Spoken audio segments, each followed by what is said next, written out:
while we're waiting for everybody to join, please let me know if you can see the screen and if you can hear me. We'll start in 5 minutes, but I will appreciate if you can send just one message to our chat and let me know that everything is okay.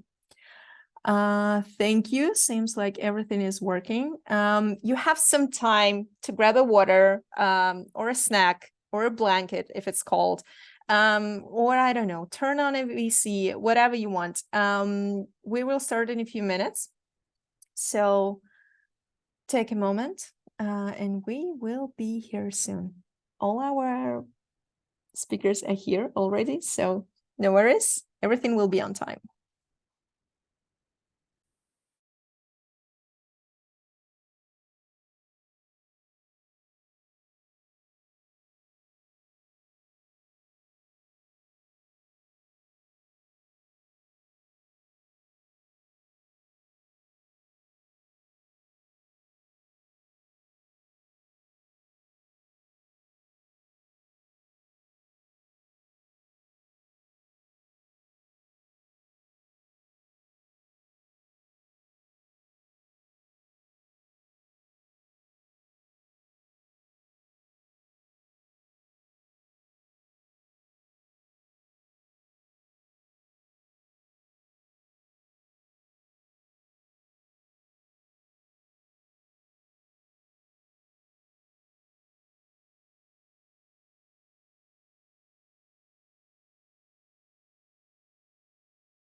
Okay, so I think we are still waiting for maybe another 20, 30 people to join. So just a few things to mention, basic housekeeping rules from me. And my name is Nina. I will be your host today. And also we have 3 amazing guys here. They will join as speakers just in a few minutes. So the first thing is, if you have any questions, technical, or if you have any questions to our speakers, please send them to Q&A chat because it will be way easier for me to keep an eye on all the questions, and I will do my best to make sure that we address all those questions during the Q&A session at the end of the webinar. It's honestly useless to raise your hand or try to ask something and turn on your mic. It's absolutely useless. So if you want to ask anything, once again, Q&A session will be at the end, and use Q&A chat for that. But of course, you're more than welcome to say hi in our main chat, and you're more than welcome to communicate with students who also participate in this session.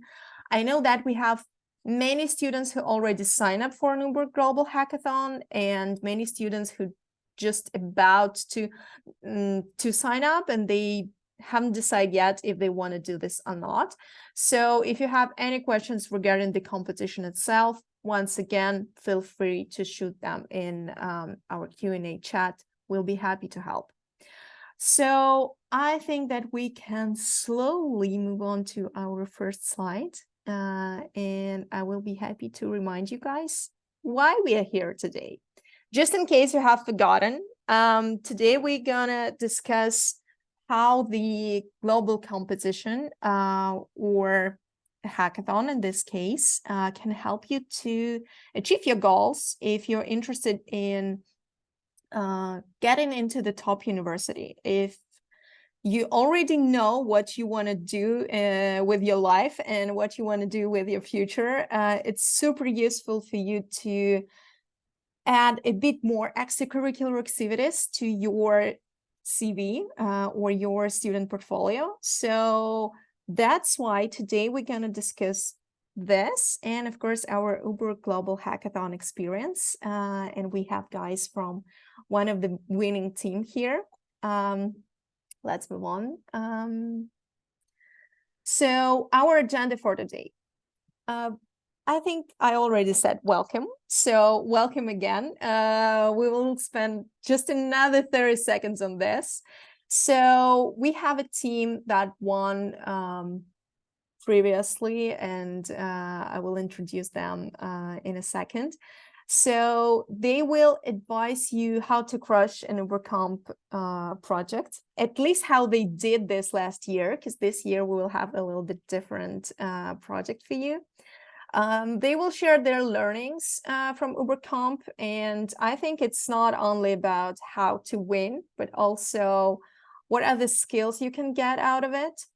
And also they will share how the global competition actually helped them to achieve something that they have already achieved, and they will share it with you. And of course, we're going to have a Q&A session. So if you have any questions, once again, I'm very annoying in this, but once again, send me those to Q&A chat.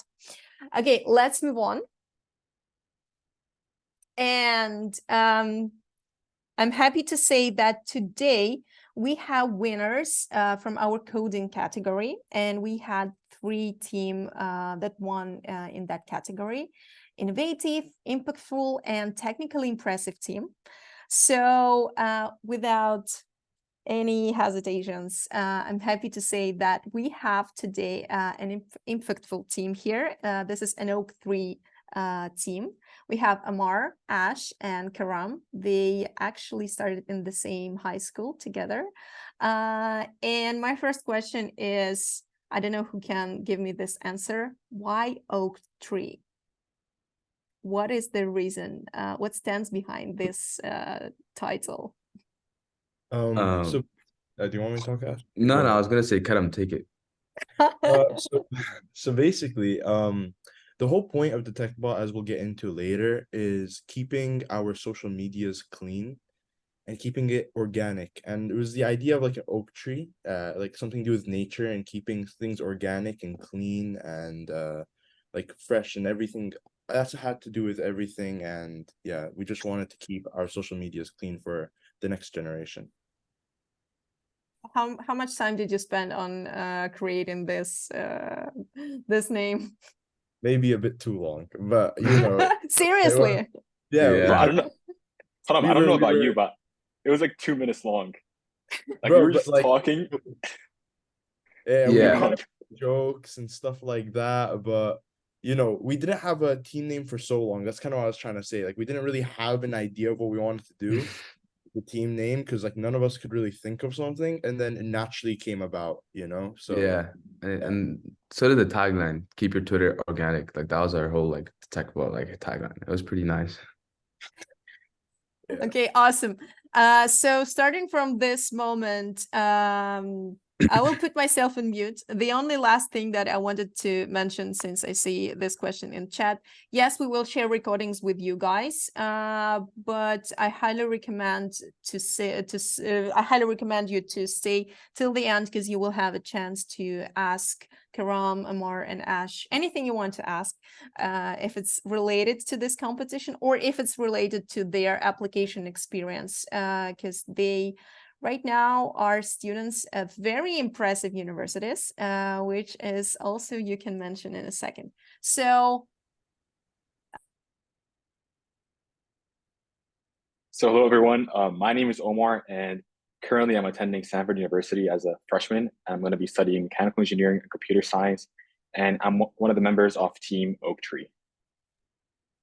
Hi everyone, my name is Ashwari Yadav, or Ash. I'm attending UC Berkeley, as you guys can see right now. I'm attending for electrical engineering and computer science, and I'm also a member of Team Oak3. Hi, I'm Karam Masad, and I'm also part of Team Oak3. I'm currently attending Texas A&M for computer science. This is my first year. We are the X Global Hackathon 2022 winners for the Impactful team.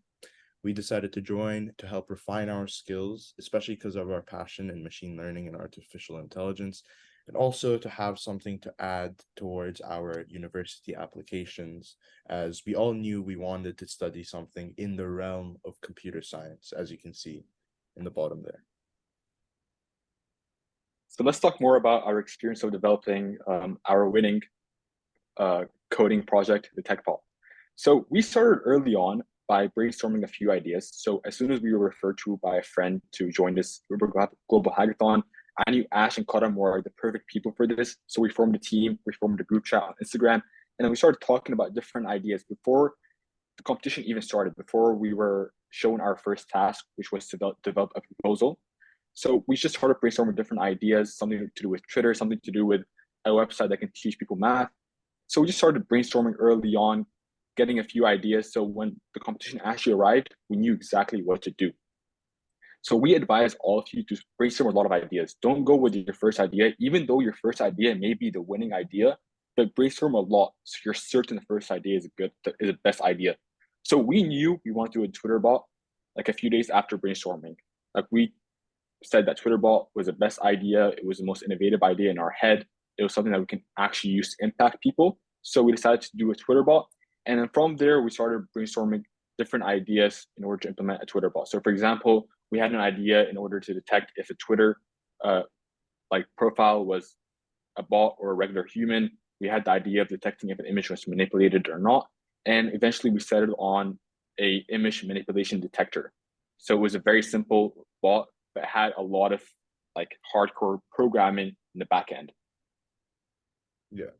And it's something that really helped us to come to this idea was deciding what specific award or what type of direction we wanted to take. We were very passionate that we wanted to do something that would have an impact and have a widespread impact and can reach a large amount of people. So by targeting the Impactful Team Award, or in general, wanting something that could actually impact and help people, it helped us come with this idea. As we know, image manipulation is widespread. It helps people believe in fake news. It helps people believe in unrealistic body standards through image manipulation, as also commonly known as like Photoshop and stuff like that. So yeah, focusing on a specific award or just focusing on a specific, like what did we want our thing to do, really did help us come to that final idea that did help us win. So building upon what both Karam and Omar said, keeping in mind all the ideas that we had, keeping in mind all of the sort of past experiences that we've had, we decided to settle upon TechBot, which is an image manipulation detection bot on Twitter, or now known as X. So basically what we did with the TechBot was we wanted to create something that was easy to use, that you get an instant reply, and we sort of dove right into like the coding that side of things, trying to find out, okay, so we need to use artificial intelligence. How are we going to use that? So for that, we decided to use an already based model, which is called MontraNet, and it was actually created by USC in the School of Terry, right? And what we did was they have two subnetworks, and we sort of took those sort of two subnetworks, which use a variety of technology, and we sort of added our own aspects to it. We integrated Twitter API. We sort of had our own model that took the values that were given by this established model to like sort of present it to the public, make it easier for people to see what we really wanted to do.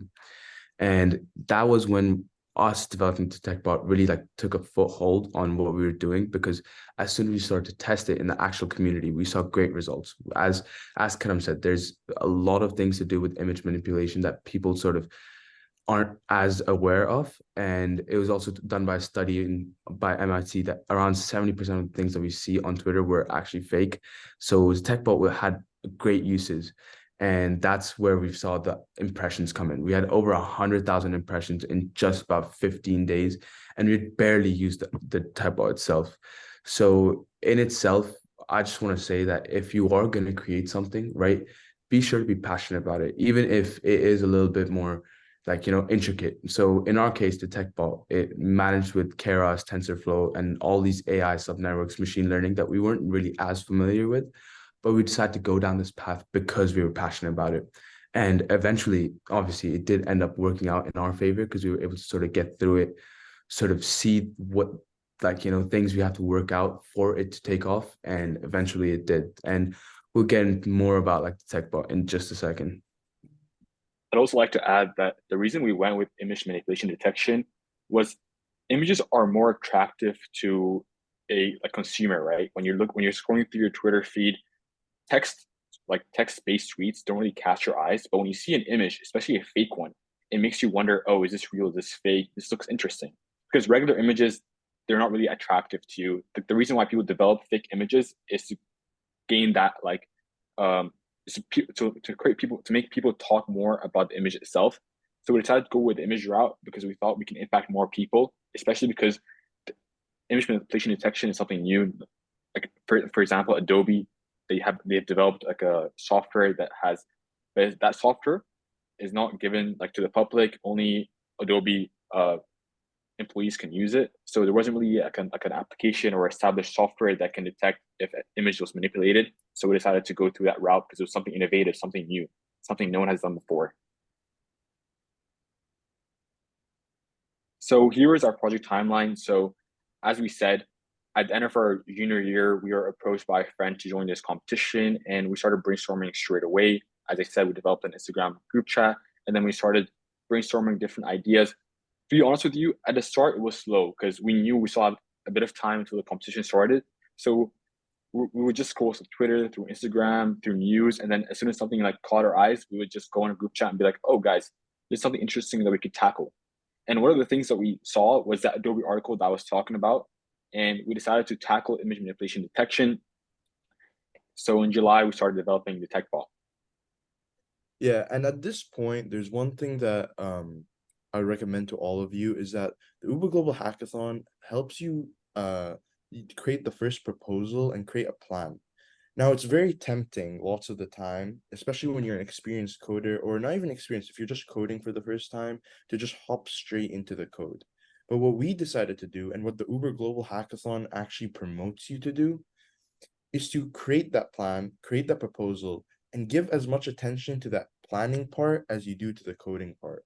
Because I promise you, that planning part helped us so much more with actually developing the TechBot within a time frame that is pretty short, because you get that 48 hours to do so. And only through that plan were we capable of doing that. And even then, of course it was tough, but because we were passionate, we kept pushing through that process, and we kept pushing through only because we cared about what we were creating. So I constantly recommend you guys to make sure you're doing something that you are passionate about, or at least you have a genuine faith that this is going to be something that can maybe help others, or something that can be successful, something that you will care about in the end. Ash.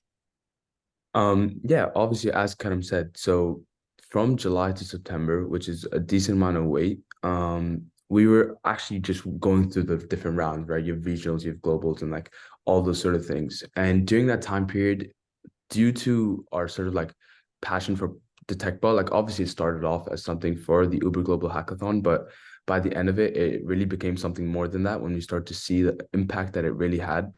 So what we really sort of dove into is trying to increase the TechBot usage. So as I mentioned earlier, we were sort of just like, just sort of replying to some tweets here and there, seeing what the TechBot does, how it works. But during this time frame, we really wanted to see the true impact that we could make, right? And we decided to reply to a bunch of different tweets on Twitter, on social media, and just see what people sort of react to. And we did end up getting quite a few like viral tweets, and that ended up creating a ripple effect, meaning as soon as someone saw the TechBot and they're like, okay, this is pretty cool, they used the TechBot for their own tweet. And eventually this was just a domino chain that by the end of it, the TechBot became active on its own. Like we did not have to sort of go in there and unnaturally reply to different tweets ourselves to try and start something. People were just out there trying to find if an image was manipulated without us even having to do anything. And that's why, and personally, I believe that in itself is one of the main reasons we won the most impactful award, is because the statistics speak for themselves. We, in just a matter of few days in that time frame, were able to garner such a big audience that it's sort of hard to just be like the TechBot has not had an impact, and it still does to this day. And I believe that goes back to what Karam was saying. It's the passion that sort of drives you to do it, because July to September is quite a long time, and especially in the summer before your senior year, it's sort of time where, you know, you're prepping for uni applications where you have so many different things going on. But for us, the tech bot was still like a #1 priority, even regardless of whatever ECs we had, because we were passionate about this project. And that's where I feel like that separation is sort of created, because we were able to spend so much time on this, because we were able to test it out. We were able to get to like that winning round, you know, get to the presentations and do good in all of those. I'd also like to add that this like timeline is going to look different for every single participant. So I'm sure the competition is coming up soon in September. So you might be demotivated by telling yourself, "Oh, I don't have a month to brainstorm a new idea." But it's fine. Like me and Ash and Kadam's best ideas come from like brainstorming on the spot, having these brainstorming sessions. Like if you find a partner, go into Zoom, open the Zoom, and just scour the internet for new ideas. Don't let this timeline for us demotivate you. This is just an example of what you can go through. And I'd also like to add that we're still using TechBot to this day, and we're trying to find new ways of monetizing it. So in our interview in September, when they asked us, "Oh, how do you see yourself using TechBot in the future?" we talked about different ways of monetizing it. So right now, as you guys may know, X, also known as Twitter, is creating this Twitter fund where the more impressions you on your tweet, the more you get paid by Twitter. So we're trying to monetize the TechBot by getting people to use the TechBot even more, and then getting paid by Twitter, and that could be another source of monetization. And we're also thinking about a website where you can drag and drop an image into the website, and then it uses the TechBot machine learning model in order to output a basically like a result, like, oh, this image is manipulated or this image is not manipulated. So once you're done with the competition, even if you don't win, or even if you win, like us, keep going on with your project, because as we will talk about soon, when you come to apply to colleges, colleges love passion projects. So the TechBot or the project that you create for this Uber Global Hackathon could be a passion project that you can showcase to universities, showcase during your interviews for universities. So yeah, so keep going on with your project, even if you don't win, or even if you win. So as you can see here, these are a couple examples that we have for the TechBot and actually in action on Twitter, now called X. The first one you can see is finding an image is fabricated, and you can see that we put a certainty level on it because there are certain cases where we cannot be 100% sure if it was fabricated or not, because all we are aiming to do is to give the user as much accurate information as possible so they can also make a judgment for themselves. We're here to support them. As you can see in the first one, it says certainty of 100% that it's manipulated. So that one's clear, 100%. But as you can see in example number 2, it says the image attached to the original tweet is real, which means there is no manipulation with a certainty of 25%. Because there are certain times where there can be stuff that can throw off the bot. For example, if someone takes a picture of a TV and there's a screen there, there's a potential chance that they might view it that it's fabricated because it's taking a picture of someone on a TV. That's why we added in the percentage thing. As long as you aim in this hackathon, if you create something, to be at the best for the user and to enhance how good it's used for them without providing any false info, then you have the best product possible. And that's what we decided to do. I'd also like to just jump in and add that these photos were a little bit like on an earlier stage of TechBot. As I said, from July to September, we really spent a lot of time like sort of looking at the community, seeing their reactions, and we also sort of like became much more specific, much more precise, much more accurate with our TechBot. As like with a certainty of 100%, we realized that might be a little bit misleading, as that's pretty hard to obtain. So we just decided to, you know, like sort of narrow it down, and everything that Karim explained, we also added that to the TechBot page, see how to use it. And we added a warning as well to ensure that users that are sort of using the device or using TechBot know that sometimes it can be wrong. And we had instances where sometimes the TechBot would say an image has been manipulated, but in those cases, the comments would say that no, it hasn't been manipulated. Like people were pretty certain on that. So those were sort of trials and testing periods that we had to go through and sort of really just, you know, dive deep into like this sort of community testing project type of things. And by the end of it, we decided that there was a bunch of things we could add, such as emojis to make it a little bit more user friendly, warnings, how-tos, and just sort of, you know, direct it to ensure that everyone that's using it knows what it is, and it's not some sort of external fake news. Like we're not saying that this image is manipulated and we're 100% sure of it. We want to ensure that the users are aware of what is fake and how sure we are of that. So yeah, I just wanted to add that in as well. Also, a lot of people like get confused by this. So yes, you had the 40 hours to develop the project. So after you finish the 40 hours, don't go on GitHub and edit your program, because if the judges realize that you edited it after 48 hours, you get disqualified. And yeah, that may sound funny right now to a lot of people, because like, who would do that? But a lot of people actually end up doing that. Like, I believe one of my hackathons, like early on back in grade 9, I like accidentally pushed my changes from VS Code to GitHub, and I accidentally modified the code that I was showing to judges, and that got me disqualified. So the changes that Ash is talking about wasn't shown to judges. It was just for us when we were just refining it. So after we were judged and after the competition was over, we then pushed these ideas to the general public. So make sure you don't edit your project after the 40 hours. That is a very strict rule. And also, like, for example, yeah, sorry, go Ash, go on. No, I was just saying, just a quick warning, like, just so you guys don't get carried away. Good catch, Omar. Yeah. So also, like, if you guys like notice in our images, we have, for example, like a nice profile image. We have a nice name. Like, we made sure to focus, like, to like refine every single aspect of our project. Like, even the banner on Twitter was developed on like an image development software. Everything was refined to the extreme. So yes, you may not create a huge project, but if you do create something, make sure that it looks somewhat presentable to the judges. You want to make sure that your GitHub page, if you're doing the coding, if you're doing the coding challenge, make sure that it looks good. Make sure that you're like the, you know, after GitHub, after you publish your code, you can then write an excerpt down like below about your project. Yep. Yeah, README. Make sure it looks good. Make sure it looks presentable, so the judges can easily follow your GitHub. Because we all know, all like the programs here know that GitHub repos can look like a mess. So make sure it looks presentable. Make sure judges can easily access your code and access what you're trying to present to them. Yeah. So now we're going to talk about the skills developed we learned during this Uber Global Hackathon. And that came in two different forms. One's like soft skills that helped us with our daily life, and one was technical skills, which we actually learned throughout our time of the project. So of course, when you only have 48 hours to create something, time management is key. I mean, the first 24 hours, we didn't have much produced at all, and we had to like judge, okay, how much time should we devote into this? Should we simplify this part of it so that we can get it done in time? And that's like management in general, not even just to do with time. It expands everywhere of how to make sure that you can get everything done within the 48 hours. Of course, the presentation skills in both the video stage and actually presenting in front of the judges. But if you're passionate, the presentation skills naturally will be good because you know so much about it, you care so much about it, and it really does shine through.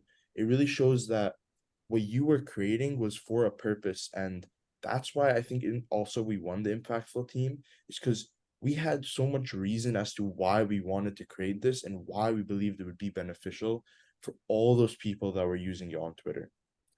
And also, of course, teamwork. You know, you have to make sure that you're communicating well and all of that. When it comes to technical skills, there's got the Twitter API, of course, because we use that. And it's something that's very key to use because it makes it practical. It makes it widespread by being able to learn how to use social media's API like Twitter's. Of course, with machine learning, what we learned with all the coding we did, and of course, with also developing TwitterBot. But I just want to make it clear that when it comes to the technical skills, don't be disencouraged if there's something you don't know how to do and your project that you want to create is something that you're not confident if you can do in the moment. That's how you learn. Of course, in school, you learn lots of skills, but you rarely get to feel that ability to learn how to apply coding, machine learning in real world application context. And through that struggle, through understanding it, that's how you learn through your own personal projects. And that's the opportunity that I saw Uber Global Hackathon gave me. It showed me how to actually code something that has real world application. And that's how you learn. Yeah, and I would just like to add on, like, as Kerem said, obviously we're extremely passionate about the presentations and all those different sort of things. But as Omar mentioned earlier, it was really important for you to look professional, that we actually spent a good amount of time working on just the video. Obviously, once we had the tech bot, we worked on the video, but it was these presentations that sort of presented us in a professional manner. They sort of made us seem like we knew what we were talking about. It wasn't just some randomly put together project in the last 24 hours, even if it was. Like we fully pulled out all-nighters just to sort of work on the project, but we made sure it seemed professional. We made sure that we knew what we were talking about, with every base covered. Any question that could come, we knew the answer to it. And that I feel like was really impressive for the judges that were like talking to us, because I remember that there was not a question that we were like, we sort of like left them for later, or we were like, oh, we don't know the answer to that. We had from everything from the past to the next steps to the future and what we were looking at. Like, as Omar said, us monetizing right now was actually a plan that we had way back in September.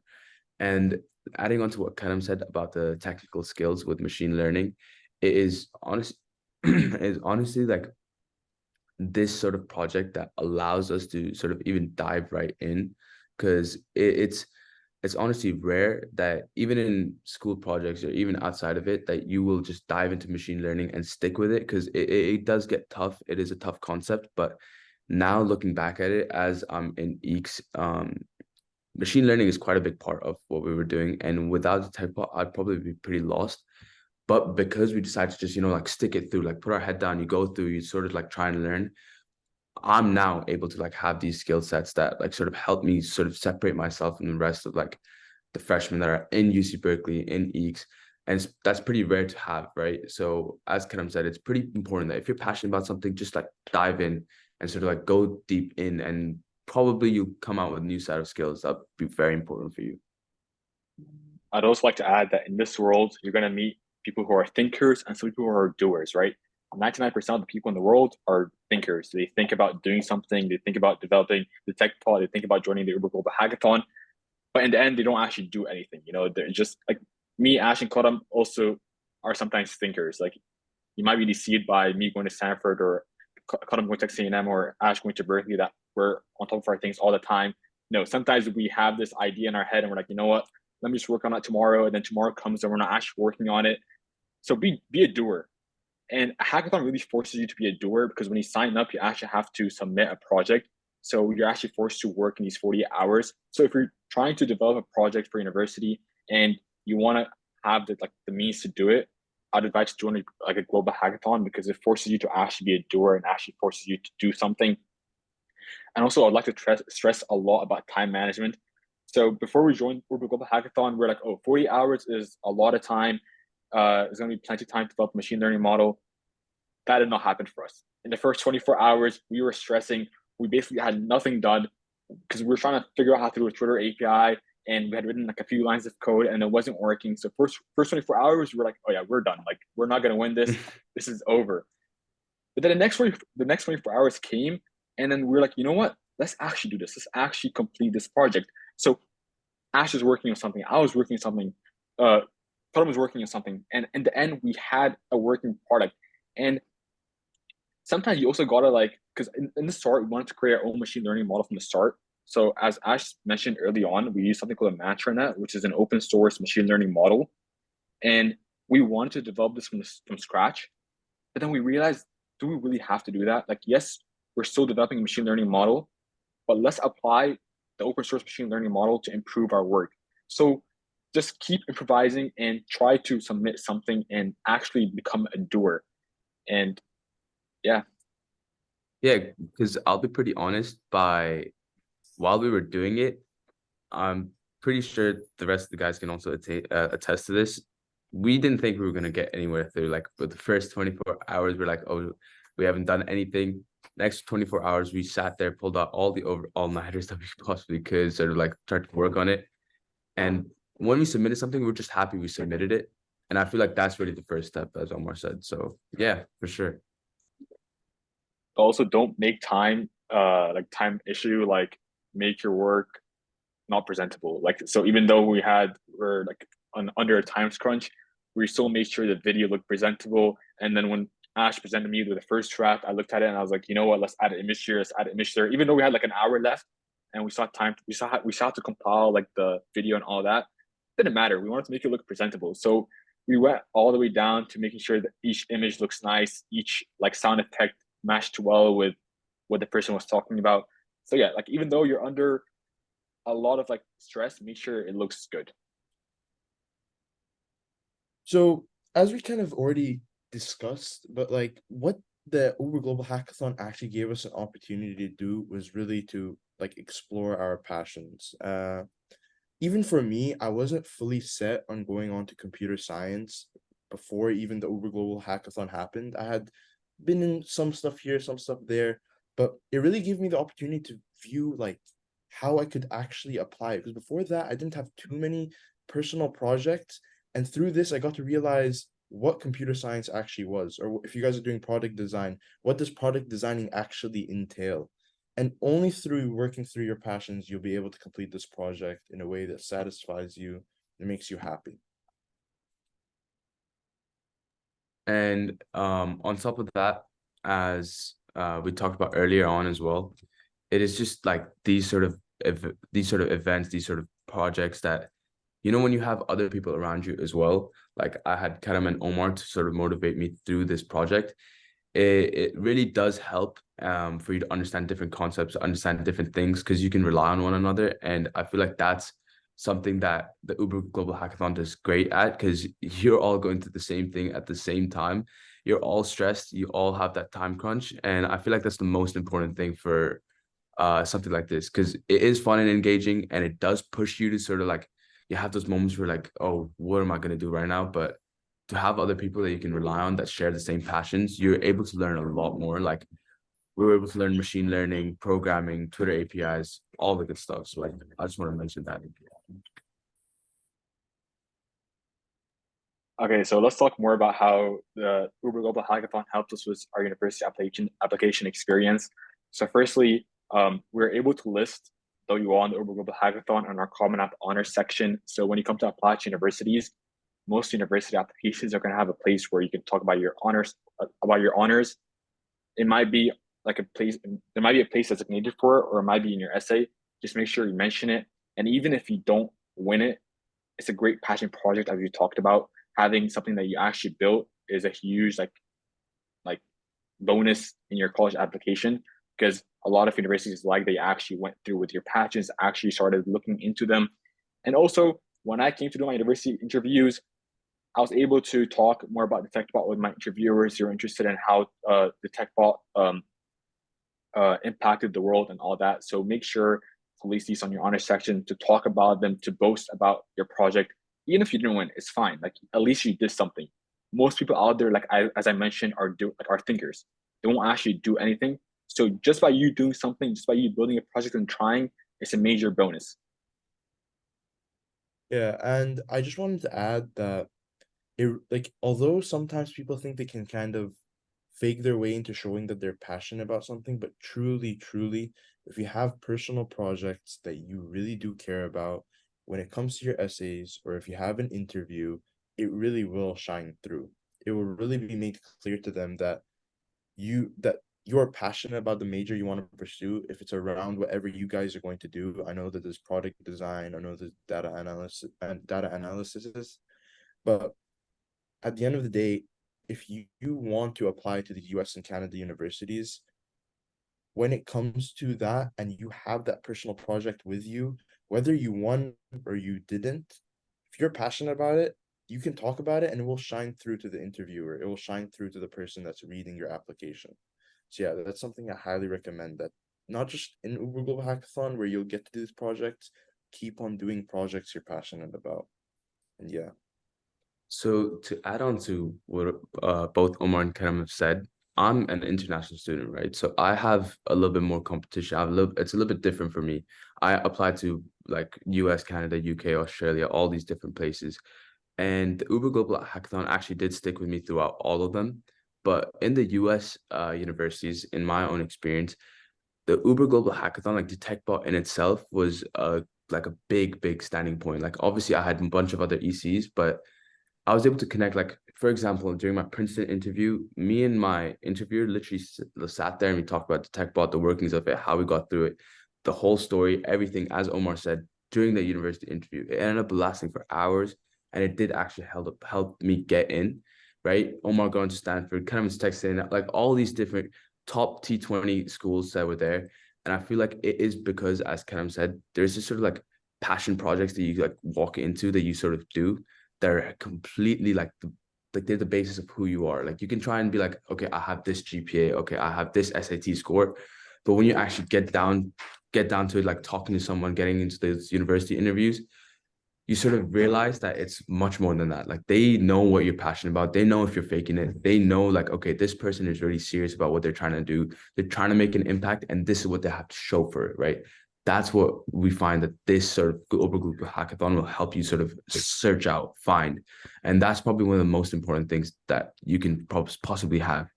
And then if you're looking internationally to like Canada, UK, Uber Global Hackathon as like an EECS major or like a CS major or something going into there, having a machine learning model like that you made on your own is in itself pretty impressive when you're looking at like just high school seniors or something in that regard. So either way, it's a pretty good feat to just always have in your like arsenal, you know? I'd also like to add that by developing something like DetectBot, which is in itself some sort of community service, you're getting the best of both worlds, right? You're creating something that helps the world, something that impacts the world, but you're also getting something that's technical, something that's like you developed your own machine learning model. So that's also like there's two ways to apply this into your essays, Exactly. 2 ways to apply this into your honors and activities section. So make sure to join this like hackathon because it really helps you develop and become like the ground of your application, and you can build more upon it. You can write good essays, and if you have the grades, that's great. But even if you don't have the grades, I know people who got into the universities that we listed without having good grades, just because it had something that they were passionate about. For example, I have someone at Stanford who works closely with the United Nations to write like articles about like I believe it was like mental health. And to be honest, he didn't have like the stereotypical Stanford student like academic portfolio. He didn't have like the top SAT score and so on. But he made something that impacted the world. And universities like that more than someone who has good grades and doesn't have any extracurricular activities. So in the next slide, we'll talk more about what ECs you can have, what ECs you can do to basically become more attractive to universities. So these are some other ECs to consider. Personally, I know that me and Omar, as you can see in the picture on the right, we joined our local robotics team that gave us the opportunity to travel to Switzerland, and all like they paid for our trip to go to Switzerland for a tournament called FGC. We got sent to Texas for a tournament called FTC, and these were world championships. By joining these clubs and joining robotics, you put yourself in the situation to be able to have these stuff that you can add on to university applications, stuff that show that you're passionate in all different ways about coding. You have the Uber Global Hackathon, you have the robotics teams. Like, just put yourself in these situations. In fact, for me, when I first went to the robotics team, I was asked by the person that runs the program to be a mentor for coding for the team. And then slowly, as I was there, he then asked me to join the team and help, not just as a mentor, but to actually be a participant. So really put yourselves in these situations because opportunities can come out of absolutely nowhere. But they don't necessarily come straight out of nowhere, but they come out of nowhere when you put yourself in that place for them to happen. You got to put yourself in the area. Have your friends also interested in the same type of things. Then naturally you guys will encourage each other. Naturally, you'll find yourselves being offered different type of opportunities that you can add onto your resume, and this advice goes on for the rest of your life as well. And taking what Karim actually said, that's exactly what happened with both me and Omar. That's how we actually first met and started a bunch of projects. Both me and Omar have our own NGOs, nonprofits. Omar runs KidCalc and I run TAG, or Teachers Around the Globe. Both of them are focused on education, where we try and provide education to those in underprivileged areas. Or KidCalc sort of focuses on providing a website that can help anyone who wants to go and learn from, I believe, kindergarten to grade 5, correct me if I'm wrong, Omar, to like learn mathematics, see what they can find out. And that's in itself a passion project. For me, it was sort of based upon where I grew up, where I saw a lot of underprivileged areas and I wanted to help out with that. So my sort of nonprofit focused more into like providing a hands-on approach. Omar's was more internationally, like just on the website you can go on, similar to Khan Academy type of thing, right? And we both met because of these similar interests that we have. We were obviously in the same school, but when we saw like, okay, Omar's doing KidCalc, I'm doing TAG, like let's start on trying to do something ourselves. And honestly, that came up with our biggest project that we have. It was called Popular. It's an edtech startup. And obviously we had the Uber Global Hackathon, we had these NGOs, but to have something like a startup just spring up, as Karam said, these opportunities come out of nowhere. We ended up getting $100,000 in investments from like firms, and we just sort of started building upon that. Like it became our own passion project. Education sort of like drove our whole application cycles, sort of took over like what we do in our lives. And as Karam said, these opportunities do come out of nowhere. And without like me putting myself out there, being like, okay, I have tag, I have teachers around the globe, I would not have met Omar. And obviously I would not have like met Karam in that same regard, because we wouldn't have those same like experiences. We wouldn't have the same like drive to sort of like, you know, we want this thing, we want this project, we want to do something with it. And yeah, I feel like that's probably one of the most important things. Just put yourself out there, do what you want to do, find people that you can work with, because it is because of these guys that I am actually like we are where we are. It's because of the support system around you. So yeah, I just want to mention that too. Also, don't be scared of failure. And like to be completely transparent, recently we started a crowdfunding project for Popular, and it failed. So, but we're still working on Popular, and we're still trying to generate more funds. Like, so even if you face like a bump in your road, don't take it as like a signal to stop doing what you're doing. Like, just keep going on. And if something completely fails, start something new. You know, like Popular came after like basically like years of trying to develop something that's related to entrepreneurship. Like when I was Yeah, in middle school, I was like selling candy, like something like so like stupid, you know, something so exactly. simple. And from there, like I stopped selling candy and started selling a few things here and there. And then I founded Popular with Ash, and right now we're working on it. And even if that fails, that's not a reason for us to stop in this entrepreneurship path. We're gonna keep going. Like that's why Ash is at Berkeley and I'm at Stanford. We're trying to create a new internship here and there. And your passion project can turn into your startup. So for example, DetectBot very soon can become a startup. If we're generating funds from Twitter, it can become a startup. You can sell it, it can get acquired by another company. So anything that you can develop can become a startup if you're passionate about it, if you want to make it something more professional. So keep that in mind when you're developing your project for the Uber Global Hackathon. And yeah, and next thing we want to talk about is internships and volunteering. So again, like these opportunities like are hard to find. It comes like basically just from like placing yourself out there. Like I got most of my interest in volunteering experiences through just trying to talk to people and basically having that support system that Ash and Kadam gave me. Like for example, I was working recently with Kadam's dad at Texas A&M on a project. And like these like my connection with Kadam got me that experience. So just talk to as many people as you can and try to get these opportunities. And another thing is being in a sports team. Like me and Kadam recently, we were in varsity soccer together. Ash, if you can see below here, is celebrating winning the basketball championship with his varsity team. I'm in my ice hockey national team for Qatar. So sports can also be a means of attracting universities to you. And for many people in the US, I'm not sure about other countries, you can get recruited based on your sports. Like for example, if you're playing basketball, you can get recruited by a D1, D2, D3 school, and then they can give you a scholarship. Like I know a lot of people from Stanford who got in based on their sports, and it's honestly a great thing. It's something to be ashamed about. Like the sports is a great path for achieving your dreams. So join the sports team if you don't have anything else. Yeah. And I also want to add, sports in itself Or is also a great way to network. In this like in this India, like we were in India when we played the basketball championship game. During that time, I actually met quite a few people that gave me quite a lot of like experiences. They gave me a lot of connections, got a lot of networks. For example, I also play golf, so that's also where I was actually at the Stanford golf course where we found investors for Popular, and it's just a bunch of things like that, right? So just put yourself out there. I feel like that's our biggest advice for the ECs that you're trying to do. Just be passionate, put yourself out there. That's the most important thing. Yeah, and when it comes to application tips, also Crimson will give you a lot of other webinars, so you can also look at those. But the ones that we can give from our experience so far is, of course, research your university in depth. Look at what they prioritize, what are their mottos, what are their sayings, and you really want to shine through and be like, I belong at this university. They want to look at you and be like, this person would be valuable in our campus. Maybe what type of clubs you would join, what type of impact you would leave there. And of course, evoke emotions during your essays. Don't make it a simple English essay where you're just telling them something, you know? You want to make them feel a certain way about you. They want to make them feel that this kid has like a lot of like passion. This kid has a lot of reasonings as to why he like is who he is. He knows who he is. And of course make them unique. Don't write about the exact same like, oh, you played sports and you broke your leg. These type of stories are reoccurring. They happen a lot.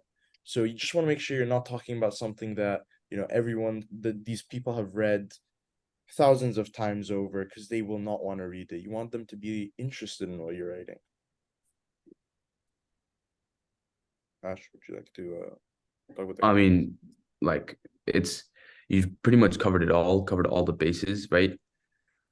We have activities, as you guys know, we have quite a lot of ECs. We all were fortunate enough to have quite a lot of good ECs that maybe other people don't, right? But that also comes with the region that we're in, that comes with the people that we meet. But honestly, I like to stress the fact that it's quality over quantity. I had done like since 9th grade onwards, I was in that mindset that I have to do as many activities as possible. So for my 9th and 10th grade, I was literally everywhere. Like you could see me all around campus trying to find like, okay, I need this activity, I need that activity, I need this activity. But obviously with COVID, things start to slow down. And that's where my sort of perception switched from doing like, I think over like 12 different activities, like having completely booked timetable. I sort of dragged it down, you know, focused on Popular and focused on Tag, focused on things like the hackathon, right? And that's what like I feel like sets you apart when you start to, you know, really find out who you are, really find out what you want to prioritize. That sort of like puts you through as, okay, this person has a goal. They want someone that's driven. They want someone that knows what they want to do with their lives, right? And that I feel like is the most important thing, that even if you're a little bit surprised as to like, oh, okay, I have this EC, I don't know what to really do with it. I don't know. I didn't really win, right? All this is an experience. You just have to continue to try to do things that you like to do. And eventually universities will see that. And wherever is your best fit, you'll go. Like for me, it was between Princeton, Berkeley, Penn, like all those different things. But it's just like which university wants you the most, which university is your best fit, that's where you'll end up. And I feel like that's the best thing for you. So in high school, that's your time to experiment and just find out. Okay, so this is one of my essay examples. It's not all of it, just to start, and it's what got me to Cornell with a lecture letter. So a lecture letter is something that you get early on before they actually release any decision, basically telling you, oh, you're basically guaranteed acceptance into this university and so on. So this just highlights what we were talking about initially. So this essay basically talks about how I was going through the Cornell website and then I saw a slogan and that attracted me to Cornell. So for example, I could have wrote it like basically like, oh, I was going through the Cornell website, or actually no, let's just say this. So Cornell engineering is a good fit for me because it emphasizes being a rule breaker. And that's why I want to go to Cornell. Something like that is simple. I mean, it is unique to an extent, and you basically research university, but it doesn't evoke that emotion. It doesn't make like it's boring. You know what I mean? So I changed these few words into a full-on like paragraph about how I was going through the Cornell website and I was analyzing the website, and then I came upon a slogan, and one spoke to me, which was basically breaking rules to create a better future, and how that made me fall in love with Cornell, and how that was my main motivation. Like that was my main motivation behind becoming an engineer. So write something unique, write something that actually shows that you research university, and you could possibly get into your dream university. You guys want to add anything about essays? Yeah, I think sure. I we're at mean, the end. Yeah, the only thing I can say is make sure you're writing something unique, as we said, and make sure it's something that you edit many times over. You know, give yourself time to write it. You know, some people might find themselves with 3 months and they start the application, but then the essay section comes and they're like 2 months, and it's 1 month, and then it's 24 hours, and it's 1 hour, and then yeah, and then so just give yourself time, work on it in increments, and because you cannot work out something all at once. Make sure, because every time you come back, you're gonna find something new to improve, something else that so your character shines through. You want it to be your passion and who you are to shine through into the essay. Yeah. exactly. If I was to say one thing, it would just literally be you, right? Like it's you. Don't try and be something. Don't try and be, if you're not philosophical, if you don't have that whole philosophical idea, don't try and just force it, because universities will just like you for who you are. Like in my interviews, literally I have one instance where the interviewer said, you sound exactly like your essays. Like he enjoyed the fact that I wasn't trying to fake who I was. I was trying to show them that this is me, this is what I like, and this is who I am, right? Eventually end up getting into that university as well. And that just sort of shows, like as Karam said, take your time, show them who you are, and like just be yourself. That's the most important thing. And have fun doing it if you can. I get it gets stressful, but like if you can enjoy it, enjoy it. Yeah, and I can attest to that. So when I started writing my Common App essay, I literally spent weeks on weeks trying to write an essay, and I was forcing it, so I came up with nothing. But then one day I had a meeting with my counselor, and literally in the car ride to school, something popped in my head. So I opened up the notes app on my phone and I started writing an essay. And in like 10 minutes, I had like 500 words written. It was like, of course, it was a draft. So like it was like rough, just like bullet points here and there. But I had 500 words written just from like these 10 minutes in a car ride. Like I had spent the past few weeks trying to write something and I came up with nothing. So if you have a writer's block, don't be scared, don't be frightened. It happens to a lot of people, it happens to the best of people. Just try to be you. If you're not trying to be you, like you're gonna create something that's easy to look through. You're gonna look fake, because a lot of universities get these applicants to try to be the perfect applicant for that university. They research a lot about previous accepted applicants. Like for example, like Stanford, they're like, oh, this person had a company, so I should have a company. This person had this, so I should have this. No, like they want you to be you. They're not gonna, if someone else has similar idea to you, they're not gonna accept you guys. They want unique people. They don't want a well-rounded student. They want a well-rounded class. So if you're unique at something, they want someone else who's unique at something else, not the same thing. Otherwise, it creates a very basic college class. So try to be you, try to be unique, as Ash said. Yeah. And Yeah, we'll Thank be you. happy to jump in here. So first of all, thank you guys for sharing your experience. My summary for today, that everything can start with a candy and end up and you can end up at Stanford. So each step counts, and one of the steps can actually be participation in hackathons. So if you haven't signed up yet, highly recommend to do this right now, because only 5 days left to do this. And you know better than me that you can, now you know better than me that you can get not only useful skills, but also another global achievement on your college application. And I saw a few questions in Q&A chat and in chat itself regarding 3 categories. So this year we have 3 different categories: coding, product design, and data analysis. And previously we had only coding and product design. So that's the reason why you cannot find any examples of previous year data analysis winning projects. But also it's kind of like a great thing, because if you rely on something that someone has already done before, it's even easier to copy that project, and it's harder to come up with something that you know, doesn't have that influence of previously winning examples. This is actually something that was mentioned basically 30 seconds ago. So no worries that you don't know what was done before in this category. Feel free to come up with your own ideas, of course. So we welcome all high school students and everyone who is younger than 18 years old. The reason is because for everybody who's older, there are so many other opportunities. So we want to make sure that we offer an opportunity to high school students.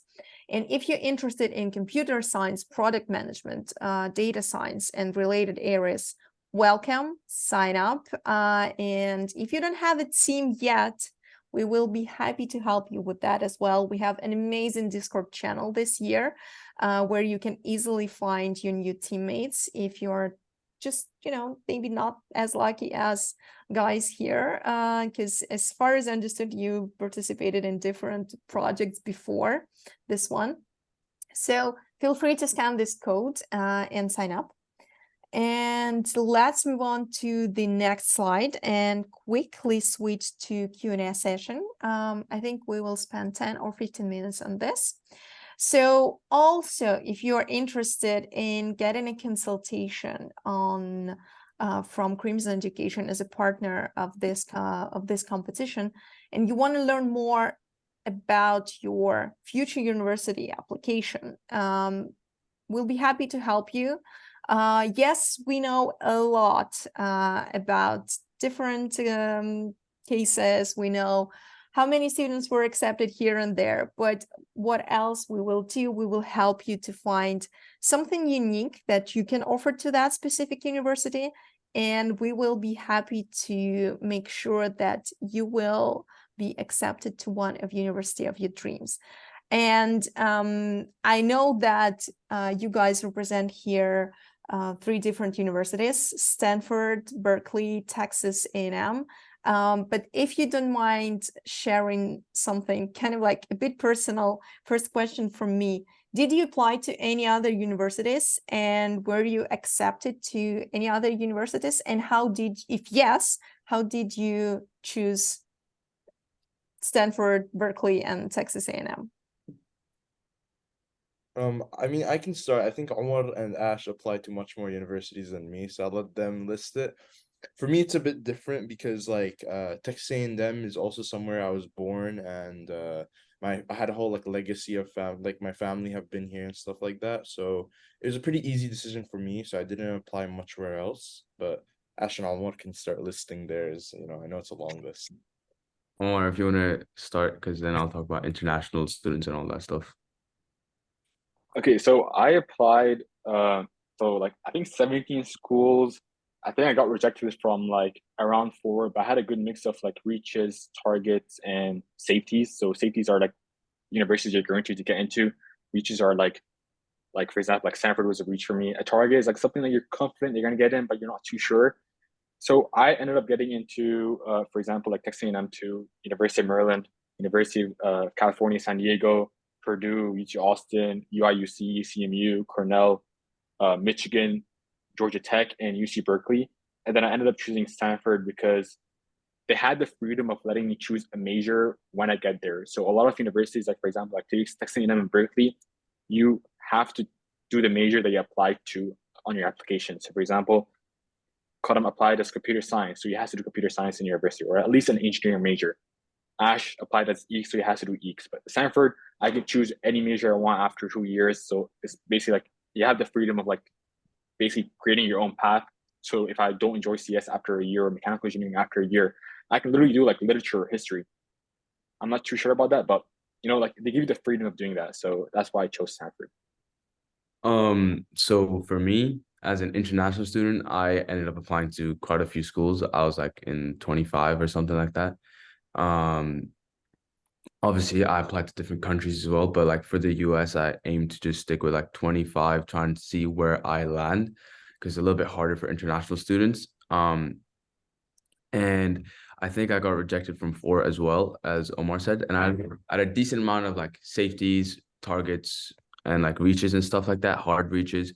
Berkeley in itself is a hard reach, like the acceptance rate and all those sort of things. I was accepted to like a bunch of universities, quite similar to like what Omar did. We ended up applying to quite a few of the same universities. But apart from that, I also had Penn, Princeton, like some Ivy Leagues and stuff like that. But to me, Berkeley ECS really stood out because firstly, I was able to get a grant from like an external source of scholarship that's able to help me with my tuition at Berkeley as an international student, which is pretty important. On top of that, Berkeley EECS is the #1 program in the nation for computer science. And it's honestly like in the Bay Area, it's an entrepreneurship place. It's an entrepreneurship hub. Like obviously other programs like Penn and stuff, they do have business sides. They are probably one of the best business schools in the world. But like I also just enjoy the California like area, the Bay Area, the Silicon Valley, just the things that you can get out of the Bay and at Berkeley are completely different to like what you get on the East Coast side. So any school on the East Coast, like I also had Georgia Tech and things like that, it just feels that Berkeley ECS was a very probably the most prestigious program there is for a CS student, and it just had probably all best opportunities, best weather, best food too. But like, yeah. So that was why I chose Berkeley Eeks. I believe Yeah. someone asked. Wait, sorry, I have one thing to add. So I believe someone asked if we applied to MIT. So MIT was personally my dream school, but I ended up getting rejected, and I think that's a good lesson of like I got rejected like before I got my IB and Stanford acceptances. So it's a good lesson of like just keep your head up. Even if you get rejected from your dream school, you might end up in a place better or similar to what your dream school was. Mm-hmm. Yeah, I just want to say that I agree. Vibe in California is way different in comparison with Ivy League, and 100% agree when it comes to food. But okay, so let's quickly move on. So I know that you've been working together for, I guess, many years. Yeah. But how did you collaborate together throughout the hackathon? I don't know, did you have some kind of like daily catch-ups, or how did you just basically work together? Because it's another skill, and I think that if someone has never participated in something like this before, you just don't know how to structure your work. Right. Okay. Go I'll on, show go you. on, kind of go. Okay. So, to keep active communication throughout the process, especially when we talked about that early brainstorming times where it was more casual before we had like proper brainstorming sessions, we had a constant Insta group chat running. And so we would have a group chat on Instagram where we would just talk about our ideas and stuff. But when we wanted to be a bit more structured, we had reoccurring Zoom meetings throughout where we would discuss our ideas that we talked about on the chat. So yeah, we basically had constant communication between each other. Of course, we also go to school together and stuff like that. So it works well. It works well, you know. But of course, even if if we were on opposite sides of the world, it's thankfully we have social media to ease this work. Yeah, I would And also also, okay, go on, Omar. sorry. Sorry, no, go on. Yeah, I'd also recommend like Notion, Asana, like all these project management tools that you can work collaboratively on. So you can create like because for example, me and Ash use that for Popular, and like just create a project, put what you need to do on there, and then as soon as you finish Exactly. something, just put it in the completed pile, and that's a way of managing your project. And also something I'd like to add is we are pretty much best friends. Like we've known each other for like forever. We play football. We do everything together usually. So it is like obviously we do spend a lot of time talking about the Uber Global Hackathon when we had to. But you know, we can also have that time where you can just relax, talk to each other, and like, you know, share that sort of like banter amongst one another. So I feel like that also made communication a little bit easier, that you can know when things are getting serious, and like, you know, when you can just relax, you know, and that's a really good part. Like you enjoy talking to your teammates. That's probably the best thing you can have for something like this. Yeah, like really enjoy the experience. Like get to Exactly. know Yeah. your teammates, you know, don't treat each other just like, of course, be able to work seriously, but get to know them, ask them interests. If Mm-hmm. you're working with people you don't know that great, get to know them. You want this to be as fun as it is beneficial for you. And that's what Exactly. we made it. Because when you're staying up and working during those 48 hours, you don't want to be working with someone that you barely know. You want to be working with someone you get to know and you know them well, and you can have No, that downtime so you can enjoy the experience throughout. no, but like also like if you don't have a partner, it's fine to find a stranger to Exactly. partner on. Like Yeah, it's fine. that's Like and get let's to know also them. enjoy it. But yeah, get to know them Yeah. first. Like don't Yeah. make your like relationship solely professional. Like have Exactly. like have meetings where you just talk to each other, have fun, enjoy the process. Like don't focus like mainly on winning, even though that's important. Just focus on having fun Yeah. and learning. Because for Okay, us, that's our 48 hours, I feel like was a pretty funny time. Like it was serious, but it's also pretty funny. Like you have those moments where you're just stressing out, and like it's just fun. So yeah, 100%. Did you drink a lot of Red Bull? No, surprisingly, oh, I was running off stress. Oh I was yeah, running. that's a great fuel. I know that. But I agree that it's not only about, you know, the project itself. I think that building a relationship and connection with Mhm. someone you have never seen before or you have never met before, it's also an amazing soft skill, will be super useful for everyone in the future during your university projects and during your career, to be honest, as well. Kind of like as a follow-up question, how did you begin brainstorming without the topic? You know, because what was offered to everyone is a very broad theme, something like, you know, no strict rules. So sometimes it's so hard to brainstorm when you don't have those specific guidelines. So how did you do that? I believe that's why we brainstormed a lot of ideas. So as soon as like the topic was released, we're like, okay, yeah, like the TechBot works for that, so let's build that. So brainstorm a lot of ideas. Don't be like confined to what you think the theme will be. Just try to brainstorm a lot of ideas, and if I'm sure a few ideas will end up fitting the theme. So that's what worked for us. Yeah. I even see that like one person asked, is having less time to brainstorm a significant disadvantage? And of course, it's good to have a lot of time to brainstorm, but honestly, it's not a significant disadvantage, because if you guys are able to hop on a Zoom together and just discuss, because when we're saying we gave each other a lot of time, we gave each other a lot of time to have like casual conversations and stuff like that. But once we put our head down, then we were able to come down to our final idea. So for the advice for that person and anyone that wants to brainstorm is have a ongoing conversation on like a Zoom or something where you guys can just bounce off each other, and trust me, ideas will come. Be patient, and you don't need that much time. You just need to take it serious. I'm pretty sure our idea for image manipulation was one of like either one of the first ones, because we knew we wanted to do something with AI, but we just kept bouncing off ideas of one another, saw what sticks, and like it doesn't take long to like just, you know, find something, okay, this is what we want to do, and you just go for it. So yeah, it's not that bad.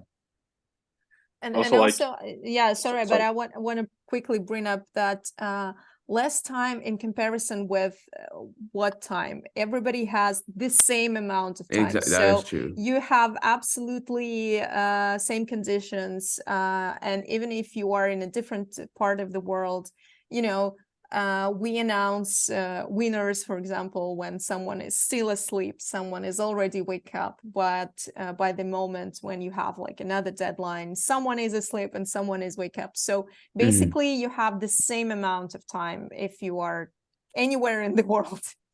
Yeah, for sure. Also, I want to add that, like, for example, coding, like you're gonna have to use programming for your project. So maybe start working on your Python, working on your Java, and so on. Just make sure that you have these skills refined. And I believe someone asked, what do I do if I'm on a data analysis team? So right now I'm working on data analysis for another internship, and just find a huge bunch of data and just work on a Python script that can extract a few things, clean up the data, make it look presentable. So I'm not too sure how data analysis looks like this year, because I think it's a new track. But yeah, just try to compile a huge bunch of data and just work on extracting it, making it look clean, add columns, add rows, and maybe order it based on certain values and so on. So that's Okay, so I have a question from anonymous attendee. I have a zero coding experience. Would you recommend me taking part in this? If you don't mind, I will quickly answer this one from my end. So I assume if you have zero coding experience, I highly recommend you to still participate in a hackathon, but I recommend you to choose not a coding stream because it might be a bit challenging for you, but product design or data analysis stream is something that you might be interested in, because product design stream actually requires no coding experience, and data analysis requires above the zero, just like zero positive experience. So you can choose another stream. And another question, very interesting one from Emily. Do you think the competition was a key item for any progress in your career? I'm not sure about career at this point, but let's say your university career or college applications. Do you think that anything would have changed without the competition? in my experience, I feel like the Uber Global Hackathon was a great learning experience. It was a great thing to have on your resume. You just sort of understand different things about like all those different skills that we talked about, machine learning, all of those different things. It's like pretty important. And in terms of uh, if things would have changed if I wasn't a part of it, I believe so, because the skills that I got from the Uber Global Hackathon really actually allowed me to enter into different internships right now. And especially in EECS, like it does help out quite a bit. So in my opinion, yes, it is pretty important. And like those are just, the skills that you need. So yeah. Yeah, Yeah, like I just agree with Ash, to be honest. And I feel like me, it's a bit it made a big difference because I wasn't fully set on if I wanted to do computer science. So I wasn't sure what exactly aspect I was gonna go down, but this being able to see how I could apply and make an impact with computer science through the hackathon made me more passionate than I was even before. And of course that leads me to now my major at university. Okay, can you quickly get back to the previous slide? Because I have a last question regarding the hackathon. Thanks. So the last question, and we will call it a day. What advice would you give to someone who wants to participate in a hackathon, but doesn't know where to start or has never participated in anything like this before?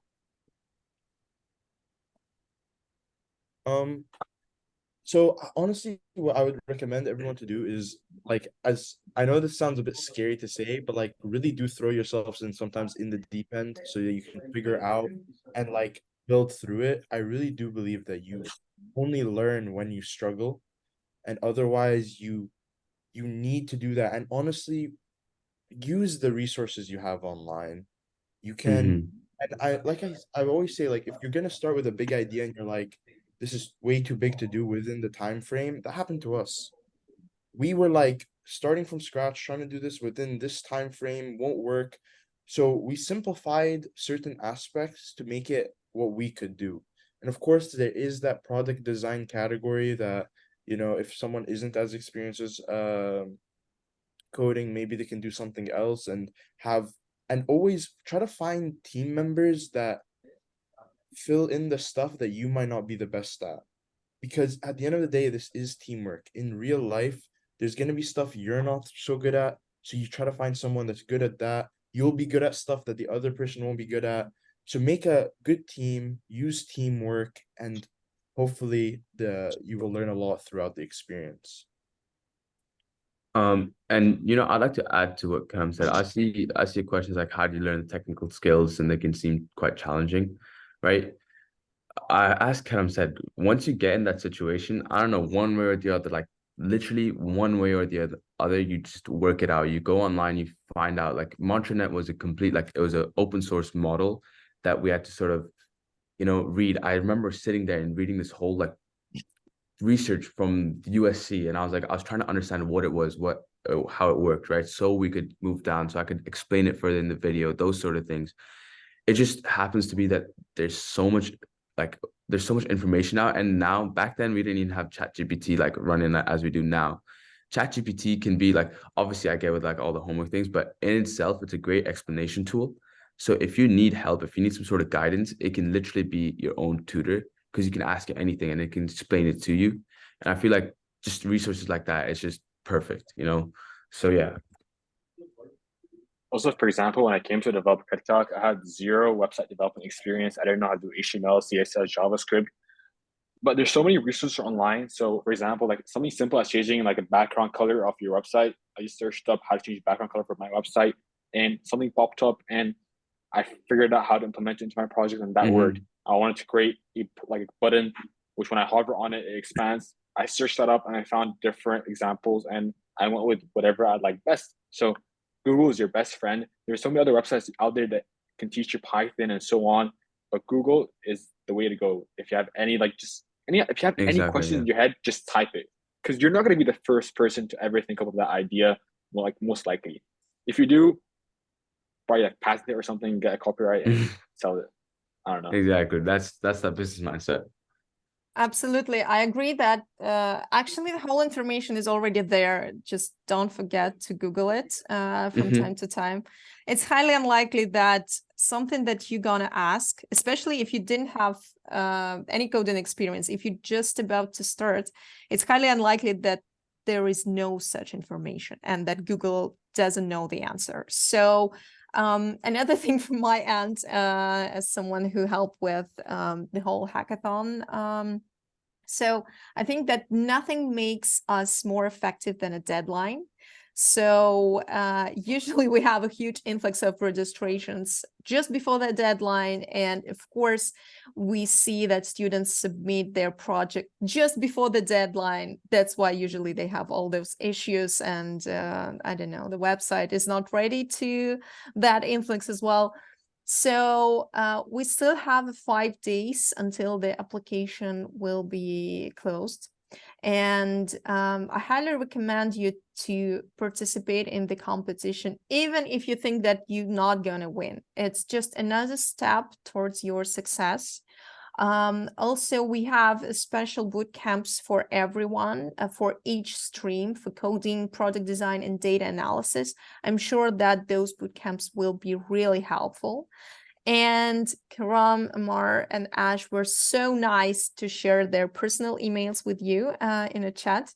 So don't spam them, but if you have any questions, I think you can ping them, and don't expect instant reply, but I assume that they will be happy to help and suggest some other helpful comments and get back to you with any feedback.